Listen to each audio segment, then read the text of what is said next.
Oh, from New York, New York, you are listening to Extra Time, presented by AT&T 5G. I am Andrew Wiebe with my partners in soccer, Matt Doyle, Calen Carr.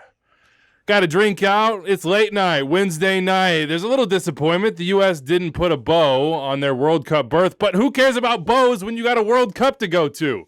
The U.S. are going to Qatar 2022. It might be third place in CONCACAF, but that will not matter come November and December, guys. We're going to the World Cup. There's no more, what are we doing? What are you doing? Why are we crying? Why are we at the bar at 2 a.m. on whatever night that was after losing in Cuba? Those memories, they're not wiped. And I was feeling a little bummed after Costa Rica took it to us a little bit with a 2-0 win in San Jose to keep their dominance, let's say, at home. Now 11 wins, 2 draws, but forget all that. Try to, at least, for the time being. Doyle, Calen, we are going to the World Cup. Canada is going to the World Cup. Mexico is also going to the World Cup. Costa Rica is going to Qatar and probably going to the World Cup. They got New Zealand next, and they took 19 of 21 points to get there. 25 points. It took a draw at the Azteca to make sure that we did not go into a playoff. Let's start positive. Let's start positive and hopefully stay positive, Doyle. How are you feeling, man? We're going to the World Cup. Again, we're going to the World Cup. Relieved. I'm happy for this team. I'm impressed with the way they played in the first 2 games of this window because, what they did in the first 2 games made this game, you're just trying to avoid a 6-0 loss. And they did. And that's fine, and that's how you get to the World Cup. What I said on the watch-along still holds. Like, I remember watching the U.S. get out of the group stage in 2014 with a loss to Germany. And I remember watching them get out of the group stage in 2002 with a loss to Poland and somehow this improbable South Korean win over Portugal. And we backed into it. And in both, I didn't care, like it ruled to advance like that. And this is the same feeling. It rules, going back to the World Cup, the nightmare. It's not, like you said, those memories will never be wiped. And believe me, I've tried. But it's. We tried that night. It we didn't tried work. that night. But it's. It is now a cycle in the past, and this cycle is the one in which the U.S. playing the youngest team in the entire world, battling through injuries and COVID and everything else, qualified for the World Cup. And it feels great, and I can't wait to watch these guys in November in Qatar. Friday, Calen, you will be on the live stream of the World Cup draw in Qatar with Doyle, with DeMarcus Beasley, with Susanna Collins. The U.S. will be in Pot 2, Pot B, for the first time since 2010. Canada, who we celebrated on the last show, who got to have their party, who knew they were going to the World Cup a day early and knew probably even before that, will be in Pot D, Pot 4. They did not win against Panama in Panama. They needed that. Had they won that match, they would be in Pot C, Pot 3. They would have a slightly better draw. As it stands, nobody wants Canada. They don't want to see that ball pop up. That will be the group of death, almost certainly. On the U.S. side, though, how does this compare to 4 years ago? And how do you sort of... This is better, Wiebe. This is better. It's slightly better. Yeah, I'm teeing him up early with an obvious one. We've been live for 2.5 hours at this point, so I'm putting it on a tee for him. He can hit it as far as he wants to. And does it matter that they lost their final game? Do you care at all that they went to Costa Rica and looked dead on their legs and just couldn't get the job done? Is that a bummer for you? Does it dampen the moment at all? I'm watching right now coverage for Paramount Plus and CBS, and DeAndre Yedlin is wearing goggles during an interview, and Timothy Weah has him on the side of his head, and obviously champagne is flowing, as it should be, in that locker room in San Jose, a place where there has mostly been misery, only misery, in previous points. Yeah, show me your heart, man. No, the losing... Well, just to I think what you're asking is a good question as far as to put it within the broader context, because what happened was we watched the match and we were disappointed. We felt like it wasn't what we wanted. It wasn't that moment of realization.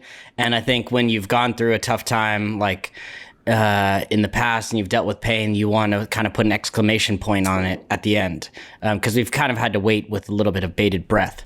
But the fact that we've had to wait with bated breath and not extreme hyperventilation and not sleeping at night over these last few days is a testament to the fact that Greg Berhalter has managed this window extremely well.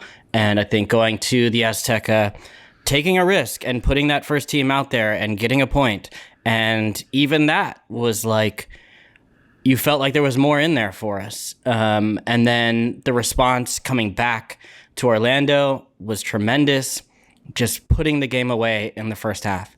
And so, yeah, the unbeaten, not winning in Costa Rica thing will continue, but I'm very content. I'm good with that streak. No problem. What I would have loved to see the win. Don't get me wrong. But I guarantee you, when I log into our watch along stream or whatever it is for that first World Cup morning or whatever it is, I'm not going to be thinking about Costa Rica. I promise you that. And when I just looked up at the screen, I was watching on CBS and I saw Gio Reyna there, and seeing him with the qualified shirt and the champagne goggles on, and thinking he's 18. About what he's 18. He should have more than champagne goggles. Come on now.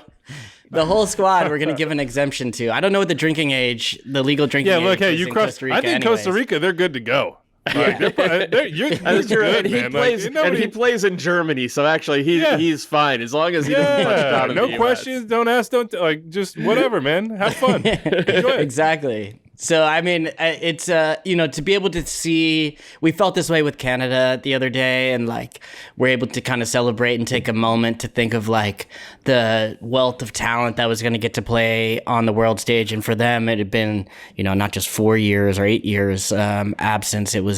It's been 35. But for the U.S., these 4 years have felt like 35. And I think that's because the expectations are rightly placed high for what the U.S. has been able to accomplish in the project that we're all sort of invested in, from Major League Soccer to the grassroots all the way up to the national team. And so to see these guys get their chance on the world's biggest stage, I can't wait to see Gio there. I can't wait to see Weston there. I can't wait to see Christian there. I mean, think back to his emotion in Cuva, and just that the tragedy of it all, and just the sadness and sorrow that we all felt, but he felt as an 19 or 20-year-old, and has now just continued forward and had, won the Champions League, done so many things, but doing it for your country is different, and playing on the World Cup is different. Anybody from Messi to whoever it is, it's another thing. And so I think to get our chance, or for this group and this generation who have had to learn on the fly to be able to be there, and they've earned it. They've deserved every single bit of it. So, I think it is a moment to celebrate. It absolutely is. And I'm sitting here listening to you guys and thinking about what's to come. And I'm not going to lie, you said it. We got into that. We got, we saw the dark side a little bit during that Costa Rica game, where it was hard to focus on the positive. And I remember qualifications past, and I was at some of those. And I in particular remember qualifying for 2014 and beating Mexico in Columbus, and seeing those players and feeling that vibe, but also feeling the 90 minutes of sort of celebration, and not just celebration, but beating your biggest rival to celebrate and to seal your place in Brazil, and to have this culmination and to do it where all the vibes were just positive, positive, positive. Everything was good. Life was great. We're going to the World Cup. We feel like we're on top of the freaking world. We don't necessarily have that feeling in this moment tonight just because of the result. And Christian said it when he came out. He said, everybody wants to turn. Everybody wants to win. Sorry, I'm trying to read a Matt Turner tweet at the same time as I'm doing this. But what I'm thinking about right now is that this isn't just about 2022. It is also very much about 2026. And this group of very young players, as you said, Doyle, this group of players that I don't personally believe we've seen the best from, either individually or collectively.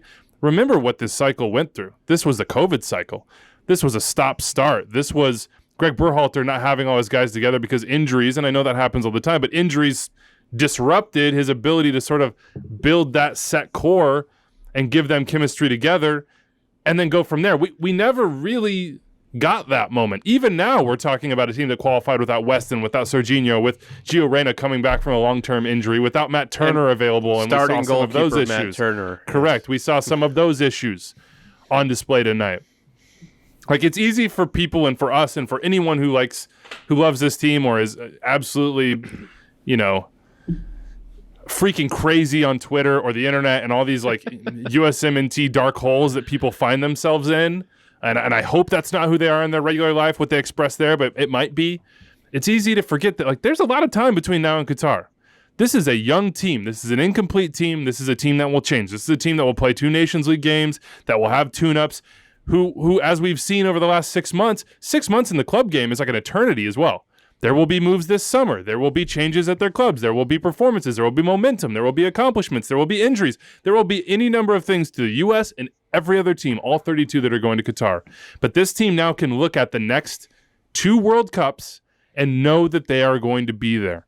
This young team with massive potential that hasn't yet scratched the surface of what they can accomplish and yet still have made a World Cup can build toward an incredible opportunity to prove themselves in this stage of their career, and then look ahead once that's done to building toward 2026 and doing it here in the United States, where we know what it means to host, not just from a celebration fan perspective, but from a team perspective. It is your best opportunity to make noise, to do something special, to accomplish what we all hope the U.S. could one day accomplish. And that's getting way ahead of ourselves. We have a lot to do before then, but that's what's starting to like juice me up right now, is it's not just 2022. It's the next 4 years. And what can U.S. soccer, what Canadian soccer, what can MLS, what can all those things be in conjunction as they build toward one goal? And it took a little bit of a roller coaster there at the end. It took a draw at Azteca. It took some results going the U.S.'s way. It took Costa Rica picking up 19 of 21 points over their last 7 games to put pressure on, to accomplish a dream themselves that's still just, not necessarily hanging on the balance, but it's 90 minutes away. They're not in Qatar yet. They're just going there for a playoff. Like, they did it, and they had to do it. They did it, and they had to do it, and that's what matters. These young guys did it. Yeah, and I think the process of that itself is super valuable, because when you think of hosting the World Cup, you're not going to go through that same process, right? And so I think the fact that this group was able to, I was concerned at a certain point of like, it took a while to choose a manager after the last cycle. It took a while to like select the team. You're implementing a system. You got players during COVID, as you mentioned. You're trying to like learn via iPads, and I was like, I forgot about that. And I was like, is there enough time? Honestly, like, is there enough time for this group, for the A team to like, we didn't even see them for a while to see if like they were going to have enough time to build. And at every step, I would say the team, when I thought they would have to kind of like go through maybe a more difficult process, seemed to kind of step up to the challenge. And I think that really speaks well to like the character of the team. And I would say also to Berhalter for pulling the right strings. Because they had like, even when you go to like the Nations League, right? And it was like Christian, but he's not really fit. And he's coming off the Champions League, and then he gets the winner. And then it's like, oh, it's our B team against like in the Gold Cup. And they go ahead and overperform. And then you see Miles Robinson come in, and then you saw the emergence of Walker. And like at each step, I think guys have like really sort of found that foundation and kind of built it from within, and like have learned on the fly. So this process of like qualification, I think, has been really important, as you're mentioning that longer picture of like, of course, qualifying and getting to Qatar. And like, I think in part of it, the like anti-climax of this last day in some ways was a sign of progress too, that it was like, we didn't have to like have this climactic, like all in or all out moment, which is really good. And, you could say the same thing about Canada, because they, had this thing locked up already. Although I think they've left something on the table that will be difficult as well, as far as what pot they fall into. But still, like, I think this group has learned a ton. And as you project to 2026, I don't think you can like forget the maturation process that I think you might reflect back then on this process now, as far as them coming together at a young age under difficult circumstances without any real like example to do that. We qualified. That was a job. And whether it's pretty or it's ugly, the end result is the same. Whether you lose the last game or beat the brakes off Costa Rica and San Jose and make history, doesn't change where you're going. Doesn't change where you were in the pot. They were going to be in pot 2 no matter what, given all the other results. We're going to the World Cup. I will also say, I think that if something had been on the line in this game other than pride, you would have seen a different mentality from this U.S. team. And we saw that repeatedly. Like the last time they looked kind of at sea was the Jamaica game away back in November, right? They got beat up in Canada in January, but the U.S. actually didn't play badly in that game. If you go back and you watch, they obviously were not sharp in the final third, and Canada was. Canada was super opportunistic, but the U.S. were up for that game. They just got beat. They beat the hell out of Honduras. They were much better than El Salvador. Should have won by more than 1-0. They were better than Mexico the other day. Should have won that game. Obviously, they were much better than Panama. I think that's the real U.S. team. And I think that, to sort of riff off of what you were saying, Weeby, like there was nothing really at stake here. The U.S. are going to be in pot 2, win or lose or draw. They were going to qualify for the World Cup, win, lose by less than 5-0 or 6-0 or draw, and qualified for the World Cup. Like, so and I said to you on the watch along, I said, like, this doesn't feel like a qualifier. I think it was about half hour, maybe 40 minutes in. It feels like more than a friendly. It feels like a lot less than a qualifier.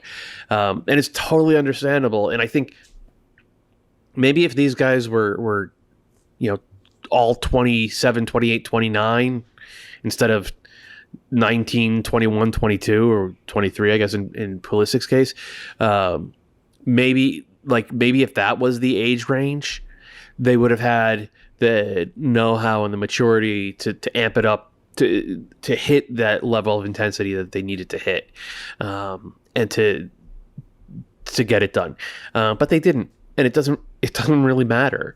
And to go back to the bigger point, I trust that the team that we saw the last 5 games is the real version of this team, and I do think that, barring some sort of internal catastrophe, like 1998 style, that's the team I'm expecting to see on the field in Qatar, and it's a good feeling.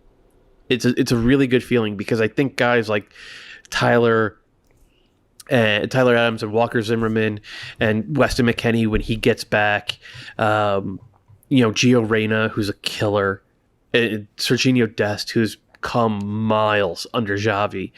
I think, I expect Brendan Aronson. I'm not there on Brendan Aronson yet. Well, I'm just saying it's another guy. It's another guy we didn't have level available. Yeah, well, right, and Tim Weah too, right? So that core of guys, I've got a lot of trust in them, and I wasn't there 3 months ago, and it's nice to be there. It's nice to look at the national team that way, and for what it's worth, even with the disappointment for Canada tonight, who did need a win to move up a pot and did have something on the line and kind of fell on their face and had, maybe their worst performance of the Ocho, I kind of have that faith in them too. They've shown it throughout qualifying just how mentally tough and mentally strong they are. And yeah, they had a letdown tonight, but that does, I trust the larger sample size there.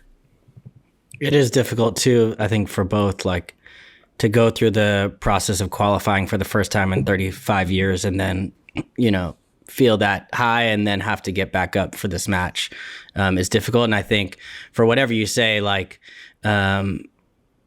knowing you're going to a match that, as long as you don't lose 6-0, is not the easiest way to approach, not to make excuses, but also to give credit to Costa Rica. I thought Keylor Navas made some big saves in the first half as well, to any time that we did pressure, and looked like several good opportunities, especially on set pieces. I think Miles Robinson had one, maybe two. Two. A couple guys had good looks. He makes those big saves, obviously had to come out in the second half, but that's what, has put Costa Rica in this position, where they're just, and the same thing is it's not like we've been running over them in Costa Rica before, which made me even more thankful for the position that we'd put ourselves heading into this match. I think this is, when I think about some of the discourse that goes around CONCACAF and the U.S. national team, it just, to me, just keeps going back to, I wonder how much historical context people have, and I wonder how much people actually know and understand and respect some of the teams in our region. And it's easy for you to be like, oh yeah, Panama, El Salvador, Costa Rica, like, especially when you're let's be straight, Euro snob. It's easy to do. Euro snobs aren't listening to Extra Time, though. That's the issue. No, that's fair. Yeah, that's fair. They might be. And what's up if you are? We do appreciate. Thanks for listening. I really, honestly, it's wonderful. It's great to have you here. No doubt about it. But this is a game that is disappointing. But the U.S. could, if it's not Keylor Navas, the U.S. is probably up 2-0 in the first half, or 1-0. Or different game state, or what have you. A little concerning on set pieces where both these goals came from, but not unfixable. I have some tweets here. David Wright says, some credit to Greg in the U.S. We entered this most difficult window, and this was our most difficult 3 games.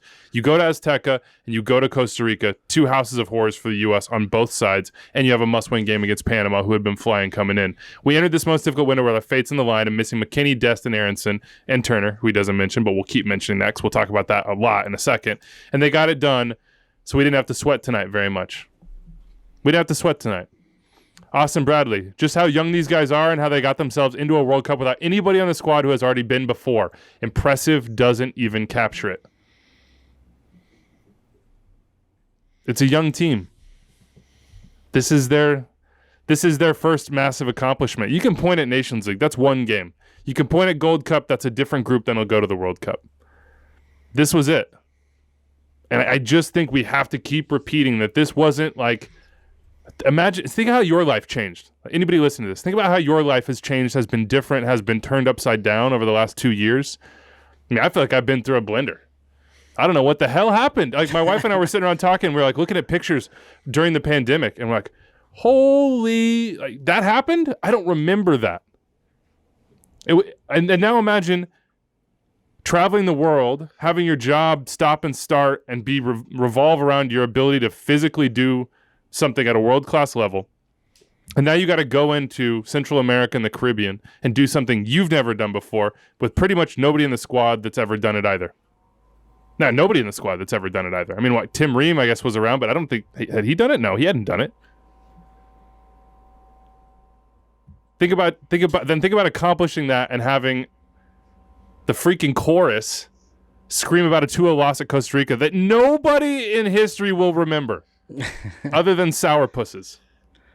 I think the guys are. I'm not too worried about the guys celebrating. Like, I saw all the guys, even in the post game. Yeah, they seem to be good. They seem to be good to go. And you saw Greg even reflecting on, for him as manager, to be like, I think Jenny Chu asked him around like going as a player and then going as a manager. Had he reflected on that? And he was like, I hadn't had time to think about it yet. And it's like, I think for the group overall.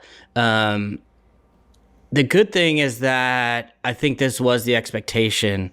So it's more of I think the positive, it's like, it is more of a relief than like this overawed like celebration. This massive release. Yeah. Yeah. And I think that's important. That's an important distinction and might sort of fairly color the feeling of tonight. I think the lesson was more the last time not to take anything for granted and to not like wait or that like it's not guaranteed, right? But the idea now that like this group is going to be able to kind of like take this on, like I have a ton of faith in I feel like they've proved a lot as far as the personality of this team. And like all these guys, like if you look across them, like, I mentioned Christian, but it's just like the rest of them have found major success at the club level already at this age. But now to go and do it at the World Cup stage is like, and to do it together is awesome. Well, that's the caveat, right? Is that well done? You're there. But you will still be judged. Like, we might not remember Costa Rica, but if you fall flat at the World Cup, we will remember that. You will remember that. And that's the bargain, right? Like, you get there, and then all the chips are down. Matt Pollard asks, are the ghosts of Cuba laid to rest, or will we as a soccer nation still feel effects or pain of missing out on 2018? We should always feel that pain. It's But that's part of being a soccer nation, right? We care. That wrecked me, and it wrecked a lot of people. It sent a lot of people who were relatively happy fans into this state of perma rage that like it's still happening. All you have to do is look on Twitter right now. It's a bloodbath. But we like it that loss, if you're a fan, will stay with you forever. I still have nightmares about the 1998 World Cup finishing dead last because coming off of 94, we were on such a high and we had a lot of success in qualifying, and it felt like this team was going to take a step forward. They took a step backwards. Like that stuff sticks with you if you're a fan. But also, if you're a fan, you could always look forward to what's coming next. And this is what came next. A young generation of players, again, the youngest national team in the world, just qualified for the World Cup. And they're going to play in the World Cup in Qatar. Doesn't bury what happened in the past, but it makes it more fun, I think, for everyone to look at the future. We knocked down the wreckage, and we're rebuilding on top of it. The foundation will always be a little haunted. You might not want to go in the basement. Hey, don't go down there. Bad memories down there. But hopefully we'll have a little bit of a, I don't know. Hopefully we'll have something cathartic, a release in Qatar that we were hoping for tonight. And tonight would have always been the preamble. Greg Berhalter has what is it? March 30th? I can't. My brain's too fried to do any sort of like calendar math right now. But if you go to November, which is 11, we're in 7 months. 7 months to figure things out. But the other thing is not all on Greg. Like, it's on these players to go back to their clubs and stay in the sort of form that will allow them to perform in November. It's on these players to, choose the right moves in the summer should those opportunities come. It's on fate and on luck that the best players in our team and the ones we lean on the most are the ones we need in certain moments, etc. Either don't get hurt, knock on wood, win competition battles, have opportunities that we don't expect them to have X number of months ago. I mean, who would have thought Matt Turner would be at Arsenal? Literally nobody. Not one person. Okay, but would you have said Arsenal, Doyle? I wouldn't have said Arsenal. To be fair, I wouldn't have said Arsenal. Yeah. Okay. Yeah. That's what I'm saying. Doyle's like, yes, I would have said Arsenal. I would have said Man United because they have a history of buying goalkeepers from the United States, and they also have a type, right? De Gea is not exactly great with his feet. Turner's more of a De Gea type than he is a. Speaking of, it's nice to see him on his feet. Yes, here recently. Saw him on an exercise bike, and before we get into the nitty gritty of this game, and there's a lot to talk about from the game, and some concerns that certainly trickle down and apply to Qatar and the build up to Qatar. You have to give huge props to Costa Rica. Canada's celebrating, U.S. is celebrating, Mexico's celebrating. They're there. We've called this their worst team in more than a decade, and they finished with 28 points. Tied with Canada, but behind on goal differential. U.S. on 25, Costa Rica on 25. After 7 matches in this octagonal, the U.S. had 14 points. Mexico also had 14 points. Costa Rica had 6 points. Costa Rica got 19 of 21 points from their final 7 matches. They won every single match except for a draw at Azteca. They beat Honduras, Panama, Jamaica, Canada, El Salvador, and the U.S. They beat every other team in the Hex other than Mexico. That's wild. that is with their backs against the wall. Yeah. It's one of the all-time. It's one of the all-time runs, right? Like, and this is, I think that, like, this is the last final qualifying round that is going to feel this tight and this anxiety ridden. Will it?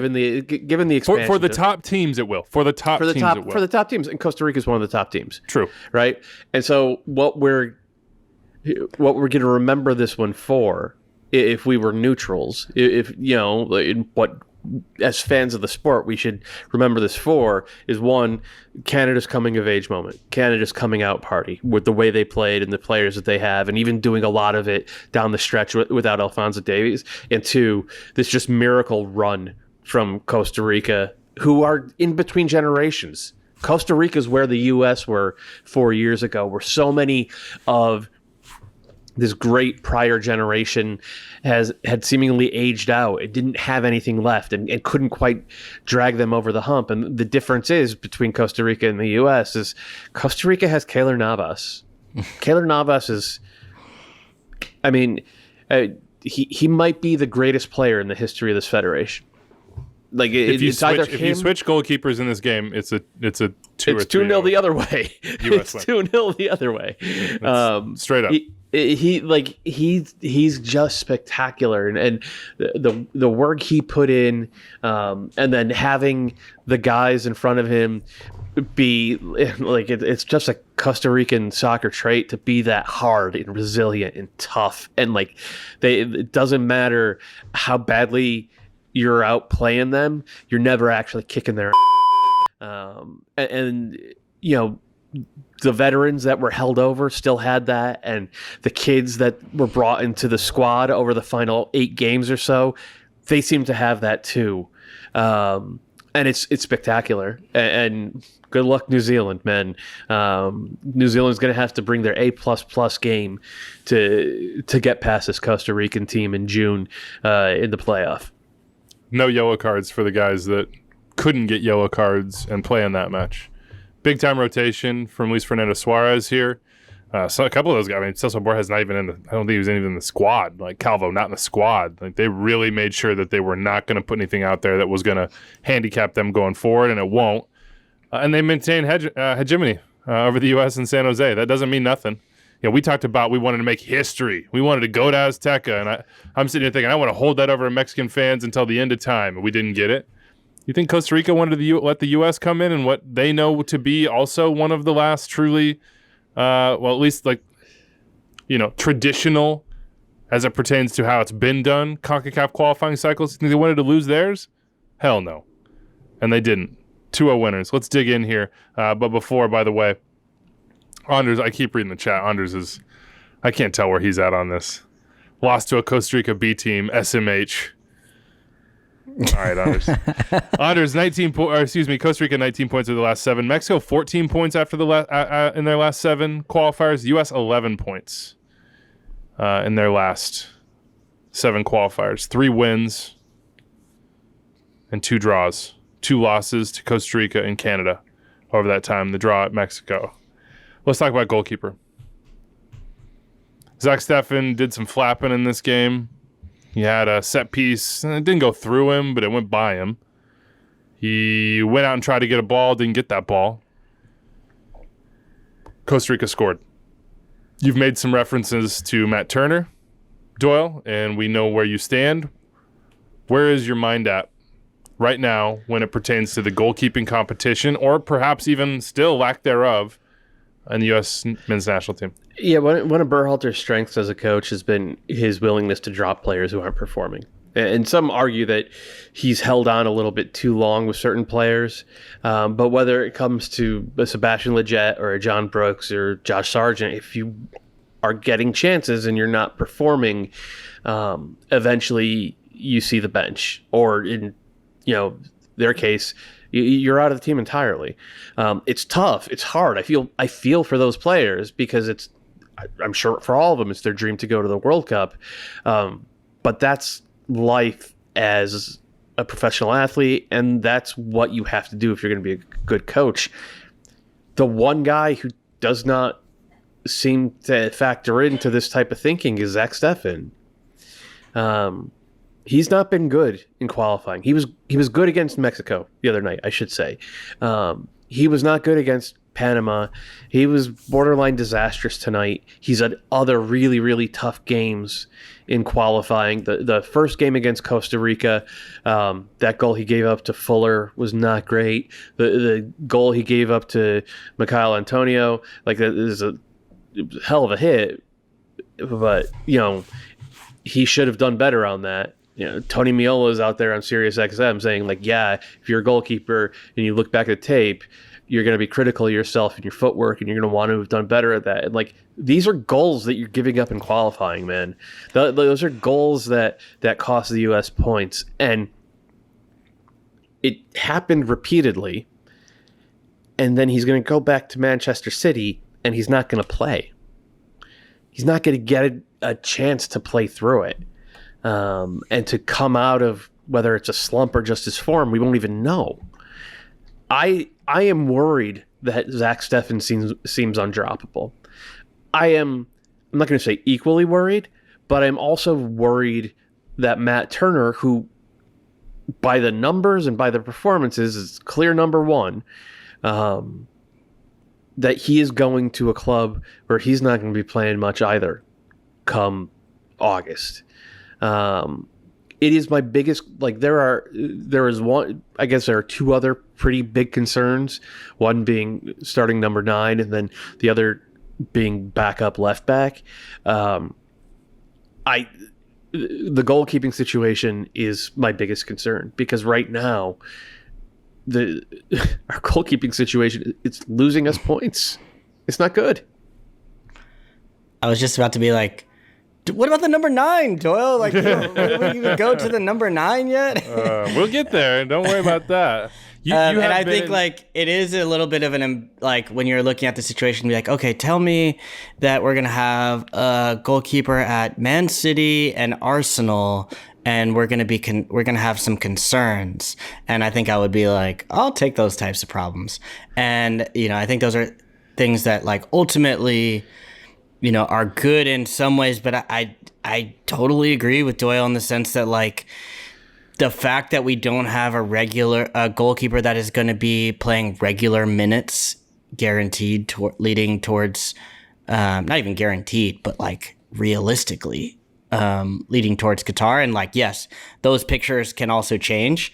You could see potentially a loan move or somebody getting moved, over the summer in anticipation of this and to try to solve that, which I think would behoove both of them in a way, because you do things knowing that there's a World Cup waiting. The tricky part is for Turner's situation is like his form in MLS was top notch, right? And ended up breaking it, like forcing his way into the team, but didn't seem enough to supplant Turner, regardless of how well he played almost. Yeah, sorry, Steffen, regardless of how well he played.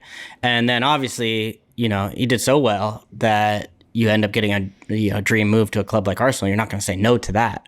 But it doesn't actually change the picture or the dynamic for him because he's still going to be behind. He doesn't have even the argument now of saying, oh, I'm playing week in, week out. I'm in top form. I'm going to find my way into the team. So it does make it a little bit difficult. I think it's pretty clear to me that Steffen is going to be the choice at this point. And I think there's a number of reasons behind that. And one, I think there is familiarity with Greg that is just a realistic part of just a manager and working with a player. 2, I think his ability with his feet and the way that Greg wants to play, I think gives him a much bigger upside as far as how Greg has his game model and the way he wants to kind of build from the back and be able to use his goalkeeper. But yeah, I think it's totally fair to be critical of Zack within this window. I mean, even I thought he was fantastic because I came out and defended him after this last match and said, well, 0-0, clean sheet at the Azteca, really strong performance, made good saves, and then you win 5-1 at home in a must-win situation against Panama. And yeah, were there a couple plays where there was a miscommunication between him and Walker on one where Walker thinks he's leaving it and Zack is, rightly expects, I think, Walker to clear it. He drops a ball that doesn't get punished. Today he did. So I do think this competition is a good thing. I just don't know how the picture changes for Turner more specifically, where I just don't see how, unless he somehow wins his way into the team, which as of right now, unforeseen. You never know what's going to happen, but it doesn't seem set up for that way for him. So I think it's just going to be an uphill battle for him to break his way into Steffen's place. I think injuries are obviously playing a role now, and I think will further down the line. I mean, Zach's had problems with his back. And it doesn't feel like those back injuries just sort of poof go away. And he's had issues where he hasn't been able to play for the U.S. because of that. Turner right now is just now getting on a bike, and that's one of the things that's a real bummer is like you would like, and maybe he still will. Maybe he'll get back into that Revs team before the summer and show us the form that he had shown for basically the last 4 years running both club and country. But he had an ill-timed hiccup here with his health. I don't know how it happened. Nobody really seems to know how it happened. It seems to be sort of the subject of a lot of innuendo and rumors and conspiracy theories and whatever it might be, from the cold or from an ankle injury that had been a foot injury that had been hampering him since preseason or what have you. I don't know what it is. I know that he was able to play in the freezing, in the brick cold in Minnesota, and then he hasn't been able to play since then. But that sort of stunted his momentum, and he had so much of it. And you don't know, like, when does he come back? What form does he come back in? Who are the Revs at that time? How does he then transition into Arsenal? What does that mean for his ability to compete for that starting job? Where is he at health-wise when he comes in? If he's not sort of at peak confidence, does he have a chance to, however long that shot is, to win the starting job? But then what happens if Zack Steffen gets hurt? And he's gotten hurt. That's on the table. Anybody can get hurt. Like, Ethan Horvath could be walking down the street next week and fall off a curb. I don't know why I said that. Knock on wood. Does don't Ethan put that evil on Ethan. I don't know. I don't know what the hell I was thinking. Does Ethan Horvath have a chance? He playing. He should, because he's playing.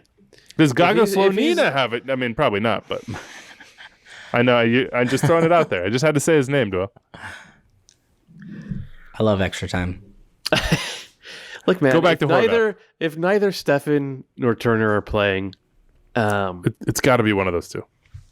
It's probably going to be one of those two. It seems likely it's going to be Zack Steffen no matter what. That has me nervous as hell. Tonight is, exhibit number one. Why? He's just not. He's not a reliable goalkeeper, man. Like, I understand in theory he does a lot of things well. In practice, it doesn't come off, and he's not going to get enough reps between now and then to work through it. Well, that's the difficult thing too. Is like. You don't have sort of you don't have like a base of evidence to say, okay, well, that was a blip. And I don't know that that's necessarily Zack Steffen's fault. Like, I can't sit here and fault him for, and we've talked to him on the show, if like going to, and he said, like, maybe that's something I'll have to consider. I don't fault him for going to Man City and making a ton of money and playing with the best players in the world and stacking trophies and being in competition for literally everything that they play for, despite the fact that he's not the starting goalkeeper. I don't fault him for that. Same way I don't fault Steffen, or excuse me, now I got a case of the Calens here, fault Turner for going to Arsenal. But the truth is it doesn't put the U.S. men's national team in the best possible position going into Qatar. We're not in a bad position. You said it, Calen. Like, if we're like, oh, man, we got a goalkeeper at Man City and Arsenal, and then, like, they're number two, they very well could play. Like, that sounds pretty good. Yeah. I don't know. I don't know. I don't share the same kind of, like, nervousness around Steffen personally. I think he does give some qualities that are going to really, like, listen, if I could have him play for a club where he played every week, I think the idea of like being the backup at Man City is great, and you're getting experience and being around and exposure to all this. That's phenomenal. But ultimately, I think you need to be playing regularly if you're going to lead towards the World Cup. But I don't share the same sort of like, this makes me nervous feeling. And even I think a part of that is because Matt Turner exists too. And Ethan Horvath also exists, and Sean Johnson. Like, that's not a position that I'm like overly worried about. Like, if we want to move on to the 9, let's do it. That's a position where I start to feel a little more of like, okay, who are we converting to a 9? Who can step up? Who's going to grab it? Like, I'm more concerned about positions like that, I think, than the goalkeeper position, which I think is a fun and fair debate. But ultimately, I think that's going to get settled by like who's playing and who's in form at the moment. Clint Dempsey put out his World Cup 11, and he had Timothy Weah at his 9. Who are the options at 9? I mean, you have Pepe, who started this game against Costa Rica, had one opportunity saved. You have Jesus Ferreira. You have, I guess you have Giassi Zardes, technically, maybe. I don't know. Something crazier things have happened. My money is on mystery box striker. You have Josie Altidore. Welcome to the mystery box. You have Josie Altidore. Somebody's going to get hot. Either. So this, by the way, is why I'm concerned, right? What we were just talking about, like, do we go with the Man City player? Matt just chose the mystery box. It could be a boat. What? There'll be people that understand that joke. Will there? Okay. Yeah, there will be. I promise you there will be. Okay, please CC Doyle and Calen on Twitter when you get that joke. Okay, wait, Anders is getting it. Anders people, is believe me, people will get that joke. I won't say anything else. You just continue on your discussion. What is the mystery box is Herc and Buttle. Right, exactly. For those of you who don't remember, in 2010, Robbie Finley as well. Well, that was a different kind of situation, but like Hercules Gomez and Edson Buttle both got hot that year, and they played their way into Bob Bradley's plans, and neither of them had been really on the radar at all.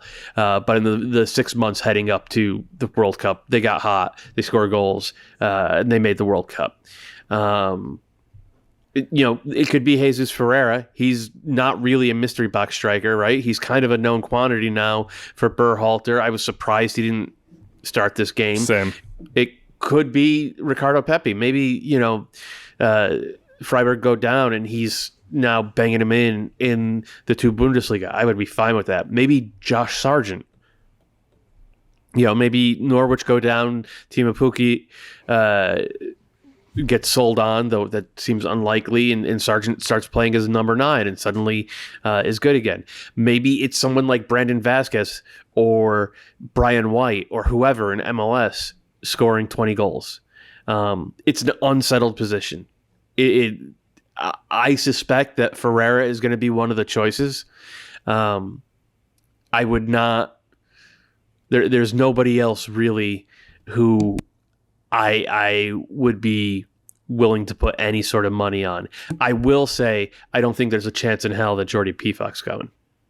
I think he had his chance in this window, and he's in great form for his club. He had his chance in this window to show he could translate that to the national team, and he came up short. And he doesn't defend at all, and his movement and build-up is not the type of movement that Berhalter wants. So I think the door is probably closed on Jordy Pefok, but anyone else, I mean, it wouldn't shock me at all. Who would you want, Calen?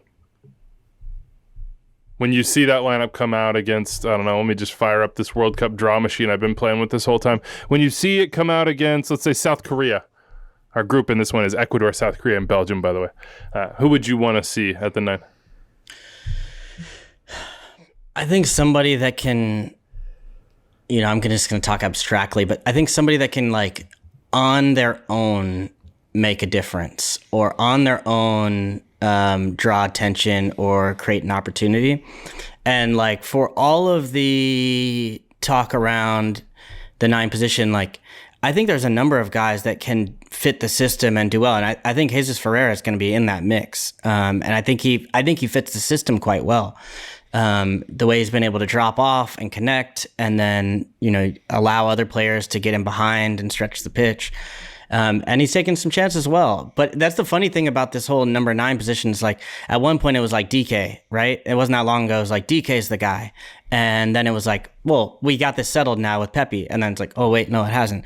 And that's the tricky part of this whole thing is it's such a position that's really about form and is really about, like, who's hitting at the time, that to project even out right now, I mean, I'd love to be able to lock somebody down, but to project it out right now is difficult. And so I might be with team mystery box for Doyle. And like, to go to Clint's point on Weah, I actually think it would help.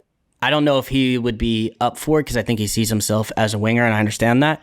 But I think it might help. I think it might change his opinion if it's like Gio Reyna's back and Christian's back, and then you're looking for a number 9, and you're like, do I want to start, or do I want to come off the bench? And so I think that does intrigue me as far as trying to, in a sense, take somebody from another position where you're getting your best 11 on the pitch. And I think that Weah's like right in and pushing for that on the wing.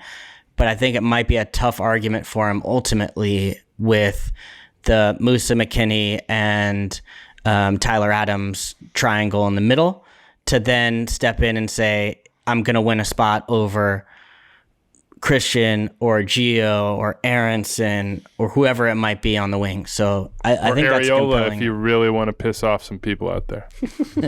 Sorry. Exactly. All right. What would Jesus Ferreira have to do this year for you guys to be like, okay, you know what? He's our starting number 9.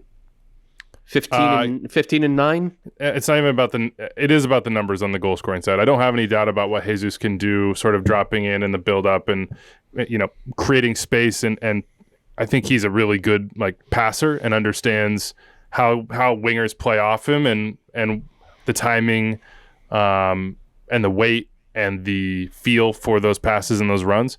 It's just getting in goal dangerous positions regularly within that system that he's playing with under Nico Estevez in Dallas and scoring goals. Like, he is in literally the perfect situation to prepare for this moment. He could not be in a better position, in my opinion.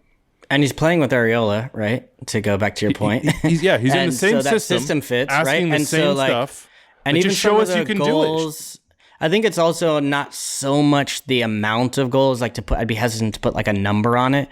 But even when I've seen him early in the year, the type of goals he's been able to score, where he's making those number 9 runs and getting on the end of things, I think those are the things that Berhalter will probably be watching to see how it fits. And it's a pretty, I think because of the system Dallas plays and because of Areola there, that presence, I think it's a pretty easy picture to paint if you're there.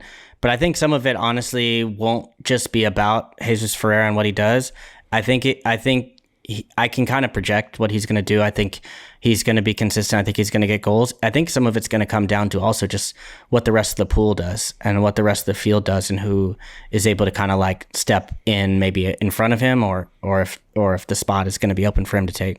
We'll finish it with this. We had Sasha Kleshtin on the Watch Along show, which was a pleasure. Sasha told so many awesome stories, had great insight. You can tell he's going to be a really good coach someday. Just on the way he observes and the memory he has and his sort of thoughts on relationships within teams and everything else. But I've been sort of screaming at the mountaintop for a long time that Josie Altidore is our best.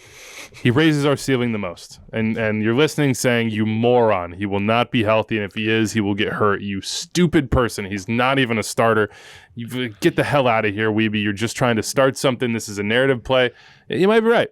But if Josie Altidore is scoring goals, I missed the mixed metaphor. I don't even know what I said. It's so natural to me that screaming at the mountaintop. What is it actually? Screaming from the mountaintop. I'm down here in that freaking mountaintop. That mountaintop's it's like the back of a $1 bill. It's got this all-seeing eye on it. It's like, you don't know the right metaphor, and I'm like, I do. I'm screaming at you. Josie Altidore would raise our ceiling. He would raise our ceiling more than anybody else. He likes to drop into that space. You can question whether the defensive side, because I do think Berhalter wants that center forward to really understand how to pressure in the right spots and route the ball in a different way than just sort of being the point of a spear. He's got to get in form. He's got to get in the starting lineup for the Revs. Hopefully Adam Buksa gets sold. Buksa is going to the World Cup, by the way, with Poland.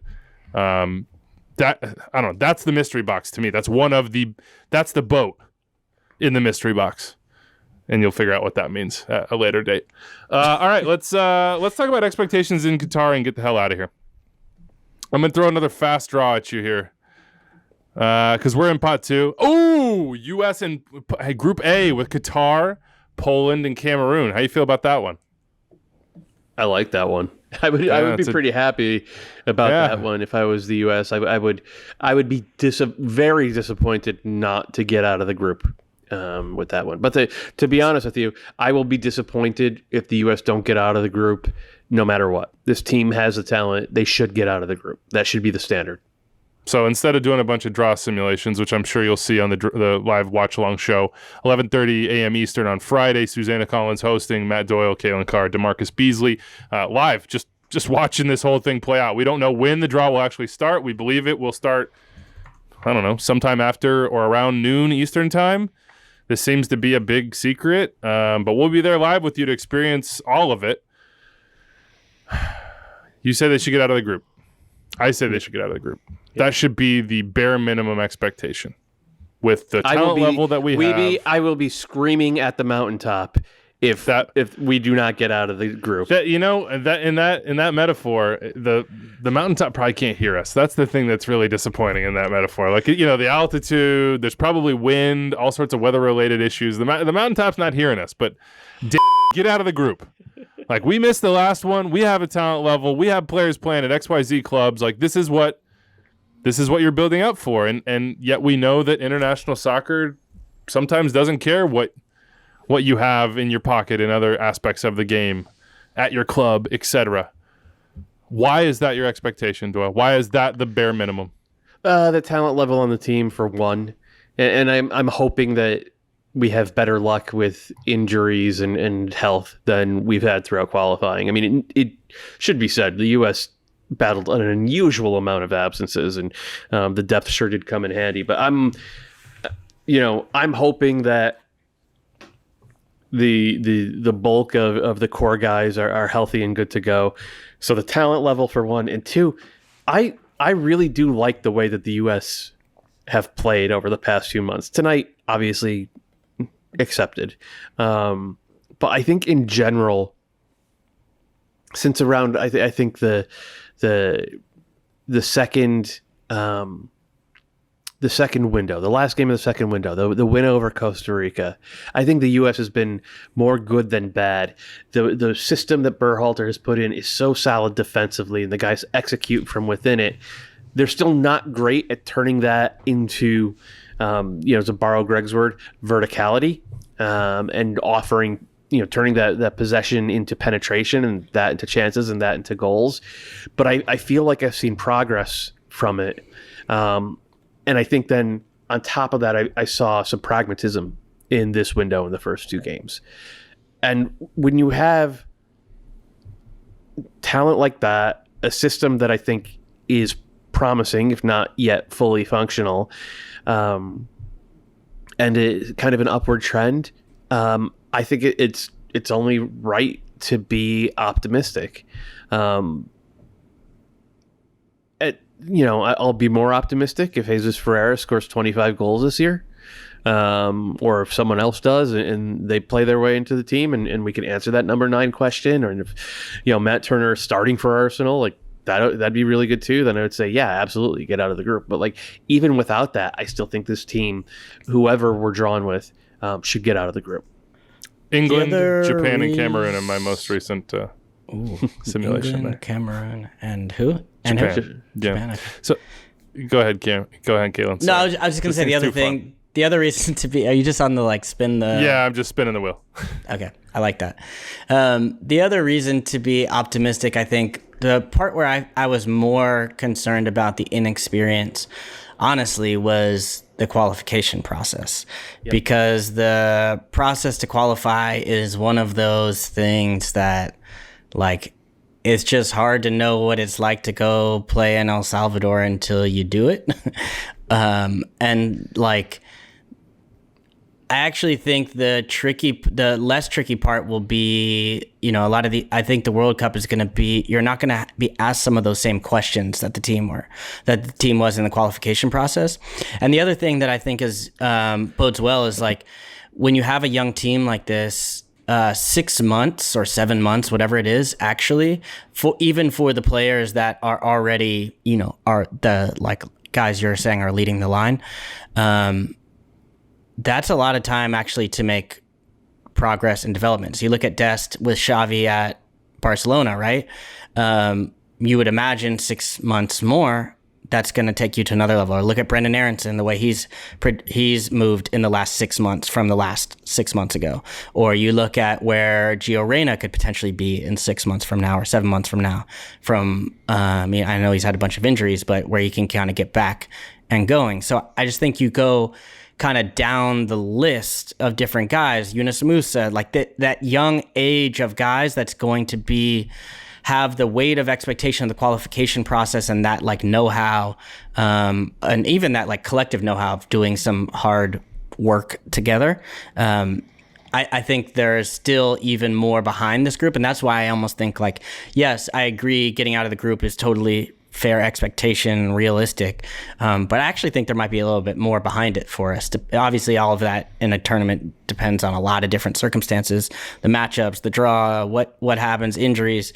But I like the idea for the same reason of this Canada team of like having some of that youthfulness, and maybe I think the expectations will be still high for the U.S., of course, but in a way, like I think they could at a certain point, if it's a young group in the that gets through the group stage or gets to further along in the tournament, and suddenly you're playing against a team like, I know Doyle is waiting for this England matchup desperately, but a team maybe that's carrying a little bit more, it starts to play a little bit in your favor if you can get past that initial knockout stage. World Cup's a young man game. International soccer's a young man's game. I think I completely agree with you about 7 months being an eternity for players in this stage of their career. A lot is going to happen. A lot's going to happen. And Qatar is not going to be, I know they got like, we're going to cool the stadiums, yada, yada, yada. It's still going to be hot. We're not going to go to Costa Rica. We're not going to Panama. We're not going to Azteca. We're not going to, we're not going to these environments. About the clouds they're building? I heard about that, but I don't know. I believe it when I see it, I guess. I'm sure the technology. The Terminator, right? Like we block I don't out know. the sun. I've tried to just ignore that whole side of things. I think having a young team in what is probably going to still be a pretty darn warm World Cup, and even if it's not warm in the stadium on that day, you can't train in a bubble. You can't walk around in a bubble. You're all in the same conditions. There's no away games. There's no team that's going to go to Doha or go wherever and be like, well, we're completely used to this. This is extremely normal for us, other than maybe like Qatar. I think it gives us a potential advantage. And I am very curious to see the progress that all these guys make over that course of time. We're going to the World Cup. United States. I feel like Canada's an almost we for me at this point. Like I'm we adjacent. They're going to the World Cup too. Mexico's going. So is Costa Rica. David Goss. But just absolutely torn down right now. He's in San Jose, just destroyed. I am absolutely certain of it. Having a wonderful time. If I know Dave, he will not let a loss in Costa Rica blunt his ability to have fun and celebrate. So I am. If he didn't bring along a pair of goggles, I'd be shocked. Any final thoughts here? We got Greg Berhalter quotes, and he's saying, "Look, it's a big deal. And for the love of God, go to the MLS weekend," says Anders. We'll do you that favor and get out of here. Chicago, Dallas on Univision, TuneIn, and Twitter. English on Saturday. That's at 3:30 p.m. You can watch Gaga Slanina, Doyle. He said, "Wow, you can watch him." And you can probably watch Jesus Ferreira too, although he might not get the start. Has Chicago given up a goal yet this year? Yeah, Give up one. Yeah, 19 pass build up by Sporting Kansas. It was like a legit gorgeous goal, but that's the only one they've given up all year. Yeah, it's the only one. Feels like a Franco Jara game given Jesus coming back, but he didn't play, so maybe not. Ezra's got to be an early Coach of the Year contender. Oh, stop it. I'll say that. It's 4 games, Weeby. Jesus. I said early. How far are we going to do all right, Coach of the Year draft right now? What are we doing? Portland versus LA Galaxy on Sunday at 4:30 p.m. Eastern. FS1, Fox Deportes. You got any Defender of the Year contenders in that one? Breakout Player of the Year? Well, not Defender of the Year. That's not exactly a prime Defender of the Year draft game for you. But I do have a Breakout Player of the Year. Efra, he's a mystery box. Maybe he could go to the World Cup. I can't believe we didn't ask Sasha about him. Yeah, we should have. We screwed that one up. Show, yeah. Anyway, we're out of here. That's it for us. Enjoy the weekend, awesome everybody. To have Sasha on the show, by the way. It was. He was awesome. He was awesome. All these watch-alongs have been really fun.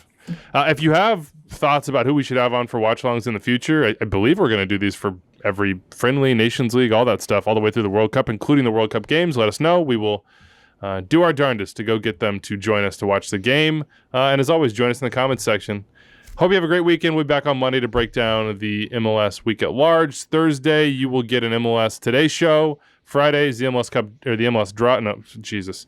The World Cup draw. I feel like Bastian Schweinsteiger right now. World Cup draw on Friday. DeMarcus Beasley and the crew breaking that down. We're out of here. Adios. Hey, have a great weekend. Can we just say one last thing? We've had some sad ones where it's like over the years, right? Come on, like we've qualified for the World Cup. Yeah, we did. We have had some real Debbie There's been Downer some ones. dark days. So. This is not a stray on Dave Sarakin, but I remember doing a lot of post-game USMNT shows in the Dave Sarakin era, and there were some tough times. This is better than that. This is better. It is better. It's quite a bit better. We're going to Qatar. Enjoy your weekend, everybody.